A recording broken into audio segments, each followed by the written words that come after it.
أعوذ بالله من الشيطان الرجيم. بسم الله الرحمن الرحيم. قل هو القادر على أن يبعث عليكم عذابا من فوقكم أو من تحت أرجلكم أو يلبسكم شيعا ويذيق بعضكم بأس بعض. انظر كيف نصرف الآيات لعلهم يفقهون. وكذب به قومك وهو الحق. قل لست عليكم بوكيل. لكل نبأ مستقر وسوف تعلمون. وَإِذَا رَأَيْتَ الَّذِينَ يَخُوضُونَ فِي آيَاتِنَا فَأَعْرِضْ عَنْهُمْ حَتَّى يَخُوضُوا فِي حَدِيثٍ غَيْرِهِ وَإِمَّا يُنْسِيَنَّكَ الشَّيْطَانُ فَلَا تَقْعُدْ بَعْدَ الذِّكْرَى مَعَ الْقَوْمِ الظَّالِمِينَ. وما على الذين يتقون من حسابهم من شيء ولكن ذكرى لعلهم يتقون. صدق اللہ العظیم. معزز سامعین، بزرگوں، پیارے بھائیوں، سننے والی خواتین، مائیں اور بہنیں، کل گزشتہ ہماری گفتگو یہ چل رہی تھی کہ اللہ رب العزت نے 3 قسم کے عذاب کا تذکرہ فرمایا. اوپر سے بھی کسی بھی طرح کا آ سکتا ہے، نیچے سے بھی اللہ تعالیٰ کسی بھی قسم کا عذاب لا سکتے ہیں، یا یہ کہ آپس میں پارٹیاں بنا دے اور ایک دوسرے کو بھڑا دے اور لڑا دے. یہ بھی ایک شکل ہو سکتی ہے. تو آپس میں اختلافات کا ہونا، جیسے کل میں نے عرض کیا تھا مفتی شفیع صاحب رحمۃ اللہ علیہ کے حوالے سے، کہ اختلاف رائے یہ حدود میں ہو تو اچھا ہے، اور اختلاف کا ہونا اسی وقت ہوتا ہے جبکہ دیانتدار عقلاء جمع ہو اور ان کی رائے میں اختلاف نہ ہو. یہ نہیں ہو سکتا.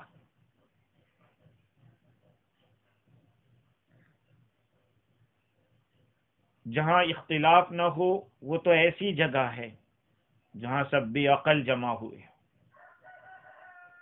بے دینوں میں ہو سکتا ہے، لیکن دیندار لوگ جہاں ہوں گے، دیانتدار ہوں گے، تو ان میں تو اختلاف ہوگا، لیکن یہ اختلاف رائے کا ہوگا اور وہ بھی حدود کے اندر ہوگا. قرآن و سنت کے قطعی اور اعتقادی مسائل، قطعی احکام، اس میں کبھی کوئی اختلاف نہیں ہوگا. مجھے ایک بات یاد آئی کہ ایک قاضی صاحب تھے، تو زندگی بھر اپنا گزارا کر رہے تھے، لوگوں کو مسئلے بتا کر جس طرح سے آتا تھا بتاتے تھے. ایک ہی لڑکا تھا. قاضی صاحب کو ڈر لگا کہ بیٹے میرے مرنے کے بعد اب تو کرے گا کیا؟ کہا کہ فکر مت کرو، میں کہہ دوں گا کہ اختلاف ہے اس مسئلے میں. تو قاضی صاحب کا انتقال ہو گیا. اب کوئی مسئلہ پوچھنے آیا تو کہا کہ اس مسئلے میں تو اختلاف ہے علماء کا. دوسرا مسئلہ آیا، اس میں بھی وہی چلا. کسی نے کہا کہ مجھے آپ سے ایک مسئلہ پوچھنا ہے کلمہ طیبہ لا الہ الا اللہ محمد الرسول اللہ کے بارے میں. کہا اس میں تو اختلاف ہے علماء کا. اب ظاہری بات ہے کہ اس کلمے میں کیا اختلاف ہے. تو ایسے اختلافات جو قطعیات ہے اس کے اندر نہیں چلتے ہیں. قرآن مجید اور سنت سے جو اعتقادی مسائل ثابت ہے ان کے اندر اختلاف کی کوئی گنجائش نہیں. ہاں، فروعی مسائل جو اجتہادی ہے، جہاں پر عقل کو استعمال کرنے کی ضرورت ہے، قرآن ہی کے اوپر قیاس کر کے، قرآن کی آیات کے اوپر قیاس کر کے، احادیث پر قیاس کر کے جہاں مسئلہ نکالنا ہے، وہاں پہلے تو یہ ہے کہ جس مسئلے میں قیاس کیا جاتا ہے وہ قرآن میں اور حدیث میں اوپنلی بیان نہ ہوا ہو، مبہم ہو، اس کے بارے میں قرآن و حدیث خاموش ہو، تو پھر قیاس کریں گے. اور وہ بھی جنگ و جدال اور لان و تان کی حد تک نہ پہنچے، کیونکہ ایسے موقع پہ بجائے نفع ہونے کے نقصان ہو جاتا ہے. تو جیسے کائنات عالم کی تمام چیزوں کی شکل، صورت، رنگ و بو، خاصیت، منفعت میں اختلاف ہے. حیوانات میں لاکھوں مختلف قسمیں، بنی نوع انسانوں کے اندر مزاج میں، پیشے، تجارت میں، صنعت میں، رہن سہن کے طریقے میں اختلاف ہے. کسی شاعر نے کہا ہے گلہائے رنگ و بو سے ہے زینت چمن، گلہائے رنگ و بو سے ہے زینت چمن، اے ذوق اس جہاں کو ہے زیب اختلاف سے. ہاں، تو یہ اختلاف ہونا یہ تو ضروری ہے، لیکن بہت سے لوگ اس حقیقت سے واقف نہیں، تو فقہاء کرام کے اختلاف کو اور علماء کرام کے، علماء حق کے فتووں کے اندر بھی اختلاف کو حقارت کی نظر سے دیکھتے ہیں. یہاں تک کہ بعض لوگ تو کہتے ہیں ارے علماء ہی آپس میں اختلاف کریں، ہم کدھر جاوے. لوگ کہنے والے یہاں بھی ملے، ہندوستان میں، نیوزی لینڈ میں، ہر ملک میں ملے کہ آپس میں علماء ہی ایک نہیں ہو رہے. بھائی رائے کا تو اختلاف ہو سکتا ہے. میں آپ سے پوچھتا ہوں، مفتی شفیع صاحب رحمت اللہ علیہ نے بھی یہ بات فرمائی ہے کہ جس طرح سے کسی بیمار کے معاملے میں ڈاکٹروں کا اختلاف ہو جاتا ہے، طبیبوں کی رائے کا اختلاف ہو جاتا ہے، تو ہر شخص یہ کوشش کرتا ہے کہ ان میں ماہر کون ہے، ڈاکٹر اس کا اسپیشلسٹ کون ہے.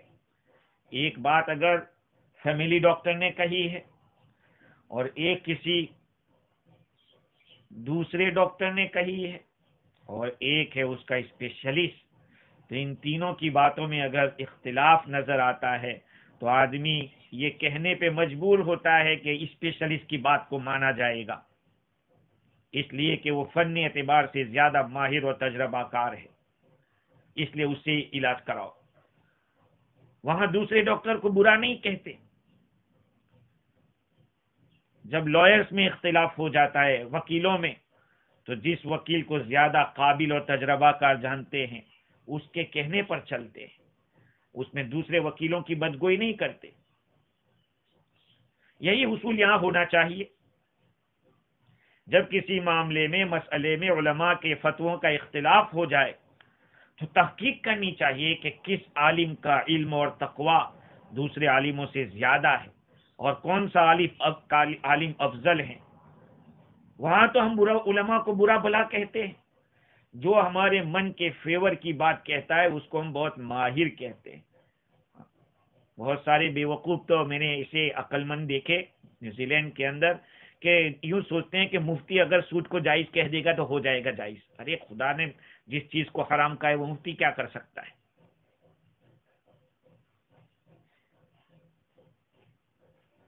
کسی مفتی کے یا کسی عالم سے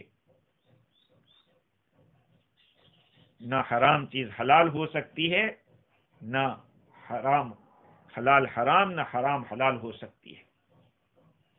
حافظ ابن قیم رحمۃ اللہ علیہ کے حوالے سے مفتی شفیع صاحب رحمۃ اللہ علیہ فرماتے ہیں کہ ماہر مفتی کا انتخاب اور اختلاف کی صورت میں، یعنی مفتیوں کے اختلاف کی صورت میں اس شخص کے فتوے کو ترجیح دینا جو اس کے نزدیک علم اور تقوی میں سب سے زیادہ ہو، یہ کام ہر صاحب معاملہ مسلمان کے ذمے خود لازم ہے۔ یہ نہیں ہے کہ 4 فتوے آئے ہیں تو مرضی ہے اس کے اوپر چلو، تم کسی فتوے کو ترجیح نہیں دے سکتے، کسی کو چوز نہیں کر سکتے کہ یہ میں تو اس پہ چلوں گا۔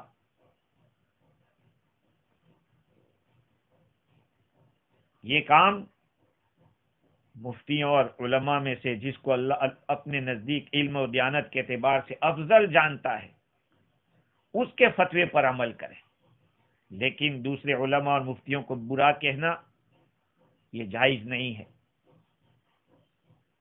اگر ایسا کسی نے کیا کہ پرہیزگار مفتی کی بات کے اوپر عمل کر لیا، اگر غلطی ہوئی ہے تو اس کا ذمہ دار مفتی ہوگا، وہ آدمی اپنی ذمہ داری سے بری ہو گیا۔ خلاصہ کلام یہ ہے کہ نہ ہر اختلاف برا ہے، نہ ہر اتفاق اچھا ہے، ہر اختلاف برا بھی نہیں ہے، لہذا فقہا کے اختلاف کو برا کہنا اس کی گنجائش نہیں۔ اور یہ بھی صحیح نہیں کہ کبھی کسی مفتی کی بات مان لی، کبھی کسی فقیہ کی بات مان لی، کبھی حنفی، کبھی شافعی، کبھی مالکی، کبھی حنبلی۔ میں نے اتنی 50 سال کی عمر میں حنفی، شافعی، مالکی، حنبلی کو تو لڑتے نہیں دیکھا، لیکن جو کسی امام کو نہیں مانتے ان کو تو خوب لڑتے دیکھا ہے، اس لیے کہ وہ اپنی مرضی پہ چلتے ہیں۔ تو میں یہ عرض کر رہا تھا کہ نہ ہر اختلاف برا ہے، نہ ہر اتفاق اچھا ہے۔ سارے چور اور ڈاکو اور باغی، بغاوت کرنے والے متفق ہو جائیں کہ ہم مل کے یہ کام کریں گے تو ان کا اتفاق کون کہتا ہے کہ بہت اچھا ہے؟ بلکہ اس کے خلاف جو کوشش کی جائے گی عوام کی طرف سے، پولیس کی طرف سے، اس جماعت کی مخالفت کرنے میں، لوگ کہیں گے کہ صحیح ہے، اس کے اوپر سب کو متفق ہونا چاہیے اور متفق ہو کے کرنا چاہیے۔ خیر، اختلاف رائے میں خرابی نہیں ہے، رائے کا اختلاف تو ہوتا ہے، لیکن ایک رائے پر عمل کرنے میں اس میں بھی کوئی خرابی نہیں ہے۔ ساری خرابیاں دوسروں کے متعلق بدگمانی، بدزبانی سے پیش آتی ہے، اور یہ پتہ دے رہی ہے علم کی کمی، امانت داری کی کمی اور مقصد پرستی، غرض پرستی، اہوا پرستی، اسی کا نتیجہ ہے۔ جب کسی قوم یا جماعت میں یہ بات ہو جاتی ہے تو ان کے لیے اختلاف رحمت بھی اختلاف عذاب کی صورت میں منتقل ہو جاتا ہے۔ مسلمانوں کی پارٹیاں بن کر ایک دوسرے کے خلاف جنگ و جدل اور بعض اوقات قتل و قتال تک میں مبتلا ہو جاتے ہیں۔ ایک مسلمان دوسرے مسلمان کو قتل کرے، لعن طعن کرے، دل آزار کلمات کہے، تو یہ کون سی حمایت کی بات ہے؟ یہ تو غلو ہے، زیادتی ہے جو اس کو اس کے اوپر اکسا رہی ہے۔ رسول اکرم صلی اللہ علیہ وسلم نے ایسے جدال سے منع فرمایا ہے، اور صحیح احادیث میں اس بات کو امت کے لیے گمراہی کا سبب قرار دیا۔ خیر، اللہ تعالیٰ فرماتے ہیں کہ وَيُذِيقَ بَعْضَكُمْ بَأْسَ بَعْضٍ، بعض کو بعض کے ساتھ لڑا دے۔ انظر کیف نصرف الآیات لعلہم یفقہون، آپ دیکھیے تو صحیح ہم کس طرح دلائل توحید کو مختلف پہلوؤں سے بیان کرتے ہیں، شاید کہ وہ لوگ سمجھ جائیں اور اللہ تعالیٰ کے عذاب دینے پر قادر ہونے اور کفر شرک کے سبب عذاب ہونے کو جاننے کے باوجود آپ کی قوم کے لوگ یعنی قریش اور عرب اس عذاب کی تکذیب کرتے ہیں. وَكَذَّبَ بِهِ قَوْمُكَ وَهُوَ الْحَقُّ، آپ کی قوم نے اس کی تکذیب کی ہے، اس کو جھٹلایا ہے. کل میں نے عرض کیا تھا کہ وَكَذَّبَ بِهِ، یہ ہی کی جو ضمیر ہے اس میں مولانا ادریس کاندلوی رحمۃ اللہ علیہ اور اکثر مفسرین نے دو قول نقل کیے کہ قرآن کی تکذیب کی ہے یا یہ کہ جس عذاب کا وعدہ کیا گیا ہے اس عذاب کی تکذیب کی گئی ہے.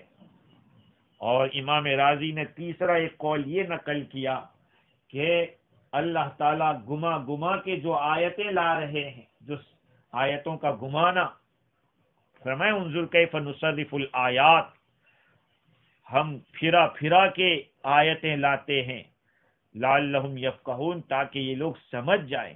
تو یہ آیتوں کو پھرا پھرا کر لانا جو حق ہے، ان کو انہوں نے جھٹلایا ہے. کیا جھٹلایا؟ کہ یہ آیتیں توحید پر دلالت کر رہی ہے، اس کو ماننے کے لیے تیار نہیں. اللہ تعالیٰ فرماتے ہیں کہ یہ سب حق ہے اور تمہاری قوم نے اس کو جھٹلایا ہے.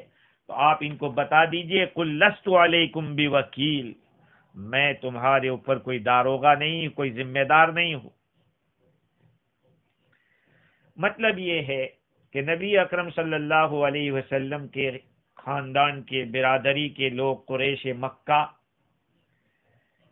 جب حق کی مخالفت کر رہے تھے تو اللہ تعالیٰ نے اپنے حبیب کو یہ ہدایت فرمائی کہ یہ وقوع عذاب کا انکار کرتے ہیں، آپ بتا دو کہ یہ وقت میرے پاس نہیں ہے، وقت اللہ جانتا ہے، میں اس کام کے لیے مسلط نہیں کیا گیا ہوں، میں تو لست علیکم بوکیل، تمہارے اوپر کوئی نگران اور ذمہ دار زبردستی کرنے والا نہیں ہوں.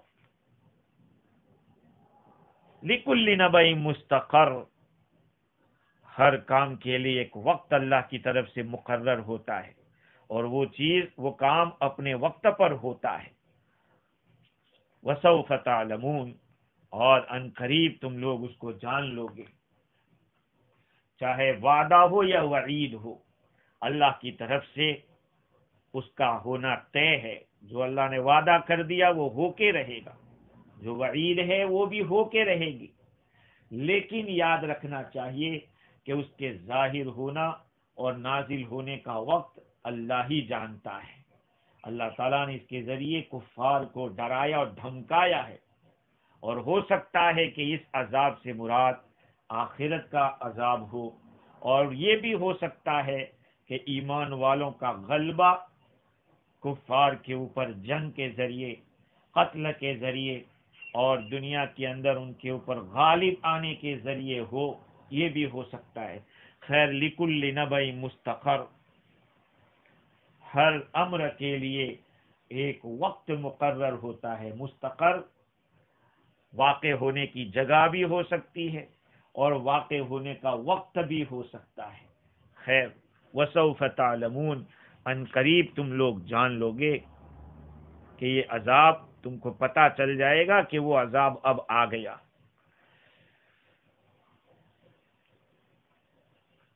اللہ تعالیٰ نے بعد والی آیات کے اندر اس بات کو بیان کیا ہے کہ جو لوگ اس دین کو جھٹلاتے ہیں، نبی پر کوئی ضروری نہیں ہے کہ انہی کے ساتھ چپکے رہیں یا ان کے ساتھ لگے رہیں،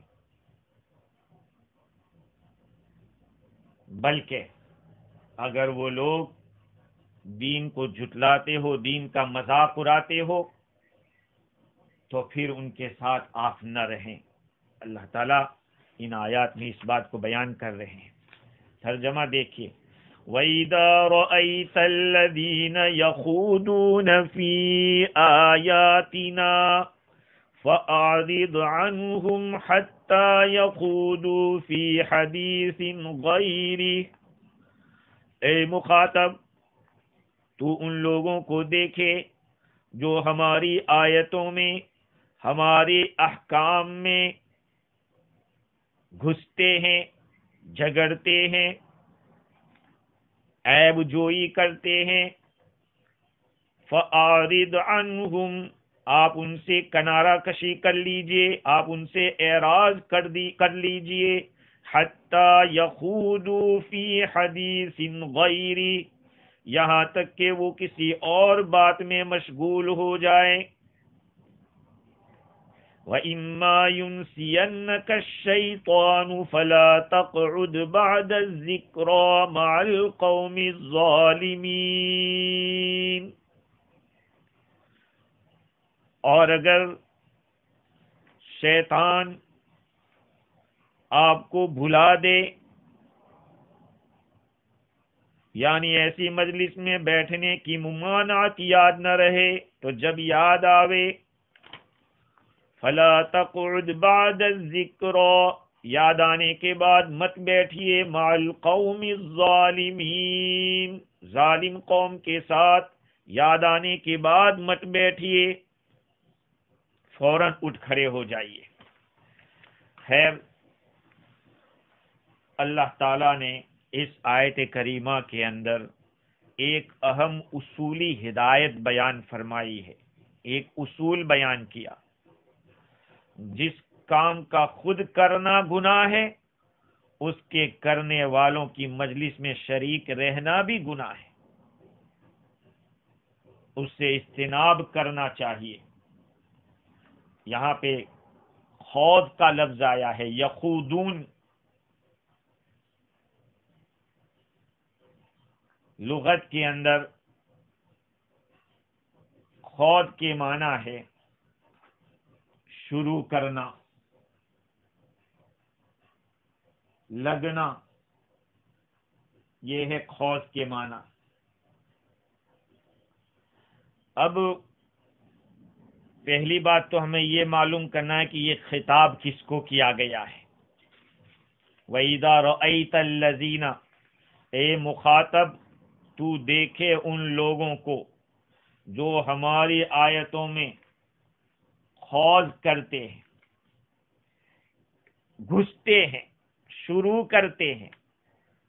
تفسیر روح البیان میں لکھا ہے کہ خوض کی اصلی معنی تو کسی چیز کو شروع کرنا ہی ہے، لیکن اغلبی طور پر اس کا استعمال باطل چیز کو شروع کرنے میں ہو رہا ہے۔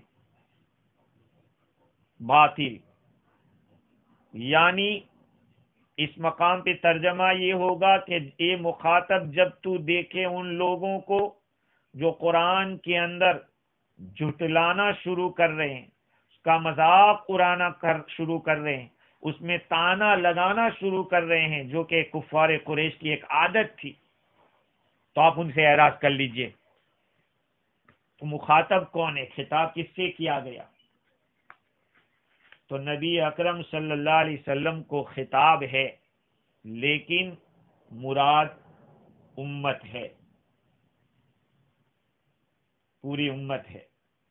واحدی کے حوالے سے رازی نے نقل کیا ہے کہ مشرکین مکہ کی عادت تھی کہ جب وہ لوگ ایمان والوں کے ساتھ بیٹھتے تھے تو نبی کریم صلی اللہ علیہ وسلم کی شان میں اور قرآن مجید کی شان میں گستاخی کرتے تھے، نعوذ باللہ، وہ گالیاں دیتے تھے، مذاق اڑاتے تھے۔ اللہ تعالیٰ نے حکم دیا کہ ان کمینوں کے ساتھ مت بیٹھو، یہاں تک کہ وہ دوسری بات میں لگ جاوے۔ ہاں، امام رازی نے خوض کی تعریف یہ کی کہ عبارت عن المفاوضۃ علی وجہ العبث واللعب، ہاں، بطور کھیل کود کے، کھلواڑ کے کسی چیز کے اندر مشغول ہونا، لگنا۔ خیر، تو اللہ تعالی نے حضور اکرم صلی اللہ علیہ وسلم کو خطاب تو کیا ہے، لیکن مراد امت ہے۔ اب مسئلہ یہ ہوگا کہ ہم جب دیکھیں کسی کو کہ قرآن، حدیث اور دین کا مذاق اڑاتا ہے، اس کی عیب جوئی کرتا ہے، جھگڑا کرتا ہے، تو پھر یہ لہو و لعب اور استہزاء اور تمسخر کے لیے کر رہا ہے، تو آپ ان سے اپنا رخ پھیر لیں۔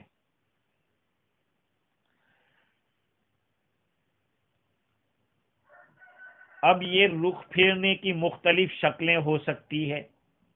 ایک تو یہ ہے کہ اس مجلس سے اٹھ کر چلے جائیں، دوسرا تو یہ کہ وہاں رہیں لیکن دوسرے کسی مشغولی میں لگ جائیں، کسی اور کام میں لگ جائیں، ان کی طرف کوئی التفات ہی نہ ہو.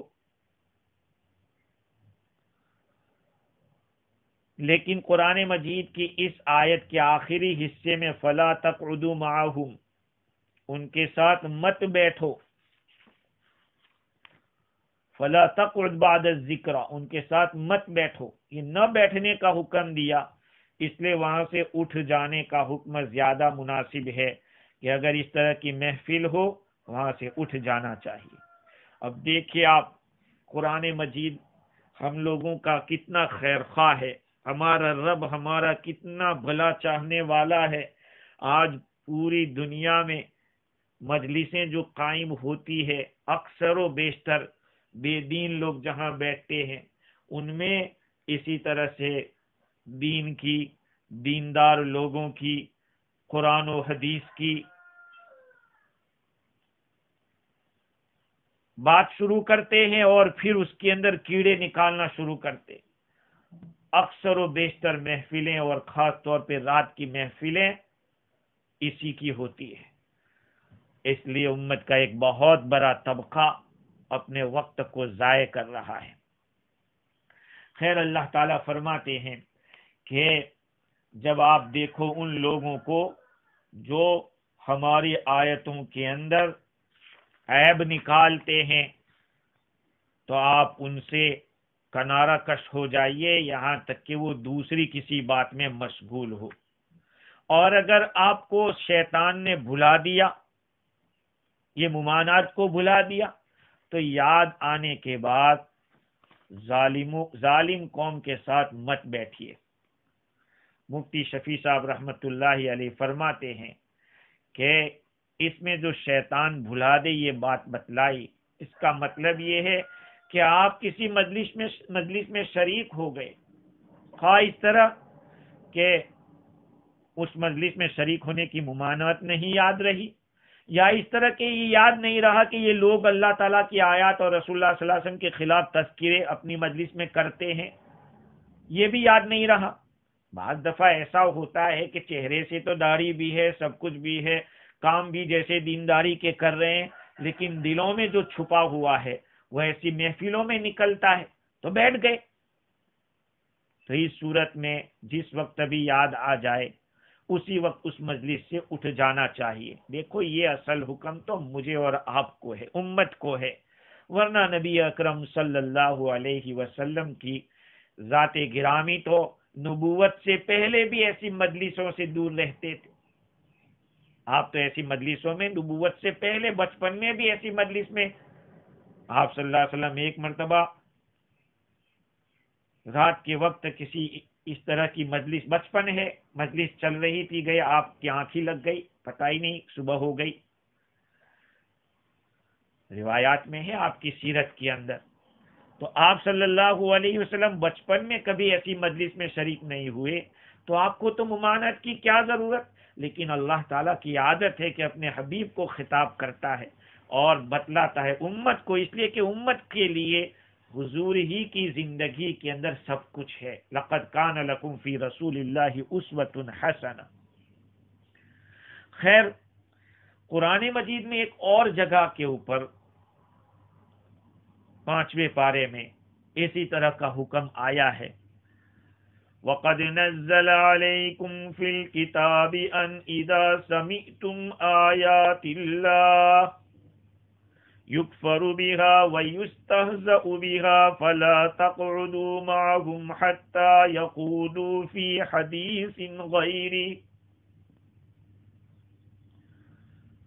یہ اس جگہ پر بھی اللہ تعالیٰ نے منع کیا ہے. اگر تم وہاں بیٹھے رہے، آگے اللہ تعالیٰ فرماتے ہیں کہ اگر تم اس میں بیٹھے رہے تو تم انہی کی طرح سمجھے جائیں گے، انہی کی طرح کرنے والے ہو جائیں گے.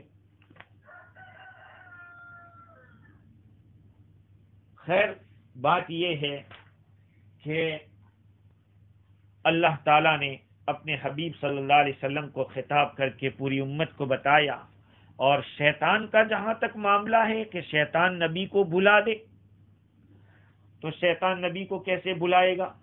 حضور اکرم صلی اللہ علیہ وسلم کے ساتھ جو شیطان پیدا ہوا وہ تو جیسے کہ احادیث شریفہ میں ہے کہ آپ پر ایمان لے آیا، چنانچہ تفسیر روح البیان میں ایک روایت ہے کہ فضلت علی آدم بخصلتین، مجھے آدم کے اوپر فضیلت دی گئی دو باتوں سے، کان شیطانی کافرا فاعاننی اللہ علیہ فاسلم۔ معلوم ہونا چاہیے کہ جب کوئی بچہ پیدا ہوتا ہے تو اس کے ساتھ ایک فرشتہ بھی ہوتا ہے، ایک شیطان بھی ہوتا ہے۔ فرشتہ نیکی کا کام کرنے کا حکم دیتا ہے اور شیطان برائی کی طرف لے جاتا ہے اور وہی بات بتلاتا ہے کہ وہ کر لے، یہ کر لے۔ حضور اکرم صلی اللہ علیہ وسلم فرماتے کہ میرے ساتھ جو شیطان پیدا ہوا وہ کافر تھا، اللہ نے میری مدد فرمائی اس پر، وہ اسلام لے آیا۔ وَكَانَ أَزْوَاجِي عَوْنًا لِي، میری بیویاں میرے لیے مددگار ہوئی۔ وَكَانَ الشَّيْطَانُ آدَمُ وَالزَّوْجَةُ عَوْنًا عَلَى خَطِيئَتِي، حضرت آدم علیہ السلام کی بیوی نے حضرت حوا نے دانا کھلایا، آدم علیہ السلام نے کھا لیا جس سے دنیا میں آنا پڑا، اور جو شیطان تھا وہ شیطان بھی ان کو اس کام کے لیے مددگار ہوا جو اللہ کے حکم کے خلاف تھا۔ تو یہ بات خصوصی طور پر ہم لوگوں کے لیے ہے۔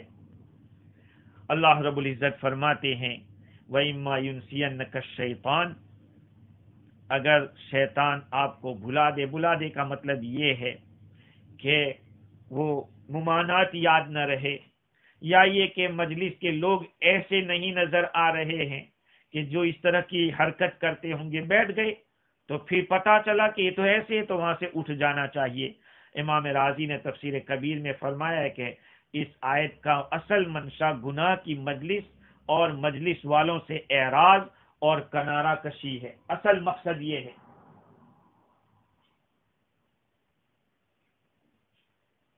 لہذا بہتر صورت یہی ہے کہ وہاں سے اٹھ جائے۔ اگر وہاں سے اٹھنے میں اپنی جان یا مال یا آبرو کا خطرہ ہو تو عوام کے لیے یہ بھی جائز ہے کہ کنارہ کشی کی کوئی دوسری صورت اختیار کر لیں، دوسرے کام میں لگ جائے، ان کی طرف توجہ نہ کریں۔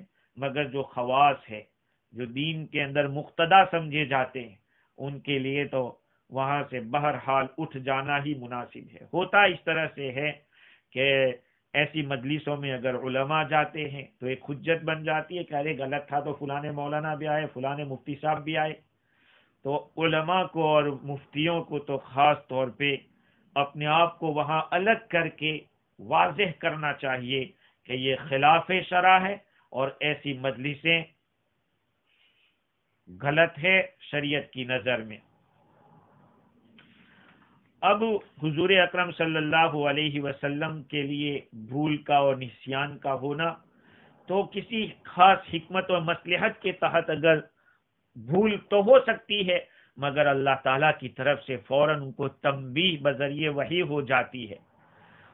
اور امت کا کوئی فرد اگر بھول سے بیٹھ گیا ہے تو نبی کریم صلی اللہ علیہ وسلم نے صاف الفاظ میں فرمایا رفع عن امتی الخطأ والنسیان، میری امت سے غلطی اور بھول کو معاف کر دیا گیا، وما استکرہوا علیہ، اور وہ بات بھی معاف کر دی گئی جس پر زبردستی کی گئی ہو۔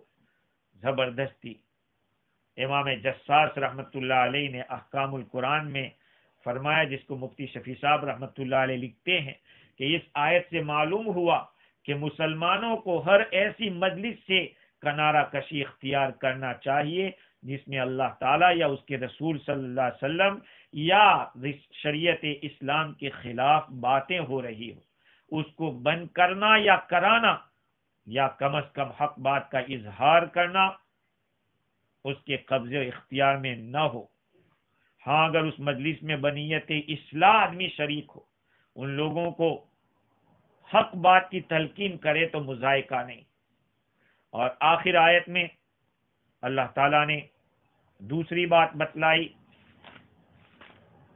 وما علی الذین یتقون من حسابهم من شیء ولکن ذکری لعلہم یتقون. جو لوگ احتیاط رکھتے ہیں اور وہ لوگ جو پرہیزگار ہیں، تقوی اختیار کرتے ہیں، ان پر ان کی باز پرس کا کوئی اثر نہیں پہنچے گا. یعنی وہ تانا لگانے والے، مذاق اڑانے والے، جھٹلانے والے، ان لوگوں نے جو کچھ بھی حرکت کی ہے اور جو کچھ تانا دیا، اس کا جو گناہ ہوا، اس کا ان پرہیزگاروں پر کوئی اثر نہیں ہوگا. یعنی اگر ضرورت کی وجہ سے گیا ہے آدمی، خود تو پرہیزگار ہے، تو پھر ان کی پکڑ اس کے اوپر نہیں ہوگی. یہ آخری حصہ ہے، اس کے اندر ایک مسئلہ یہ واضح ہوتا ہے کہ یاد آ جانے کے بعد ظالم قوم کے ساتھ نہ بیٹھو.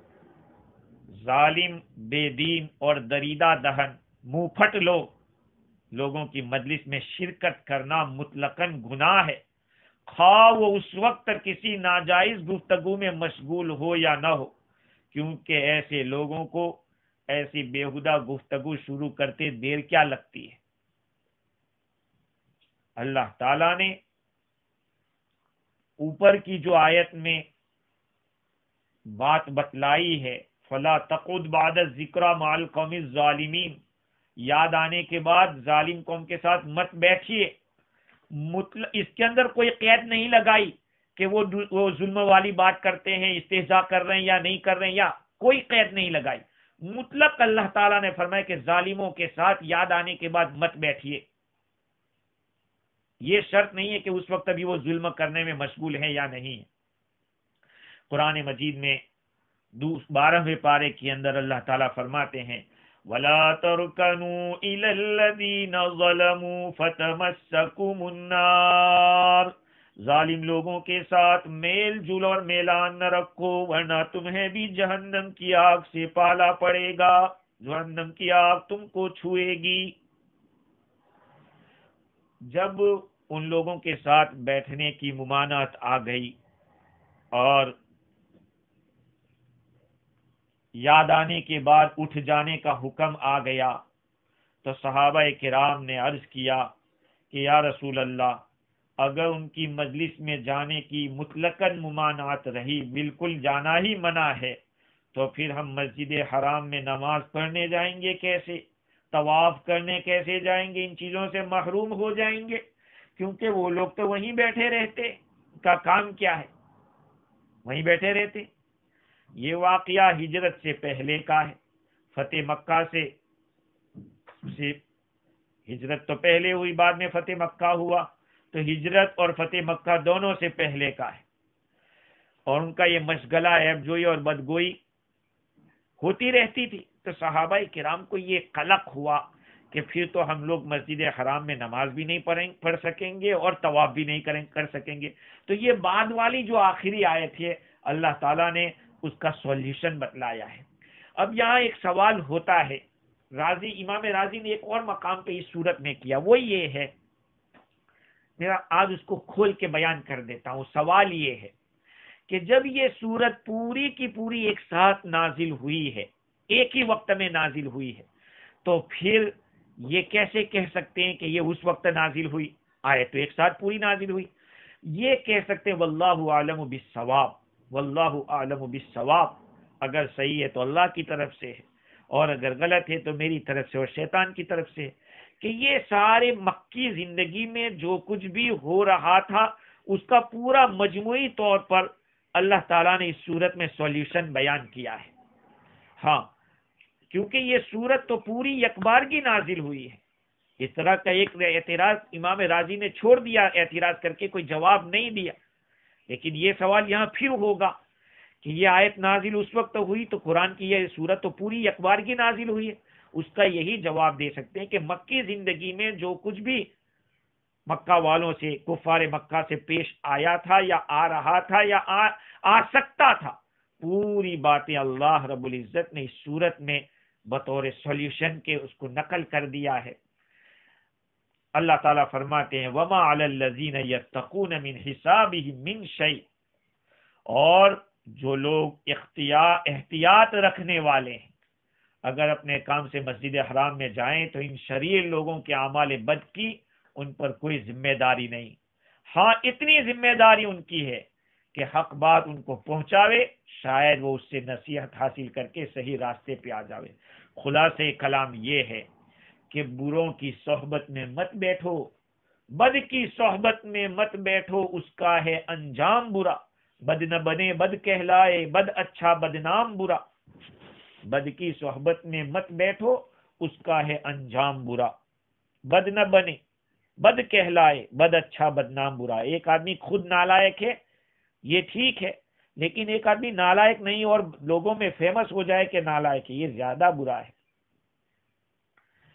اور انسان کی طبیعت اللہ تعالیٰ نے کچھ ایسی رکھی ہے کہ وہ دوسروں کی باتوں کو اخذ کرتی ہے، ہاں دوسروں کی باتوں کو اخذ کرتی ہے۔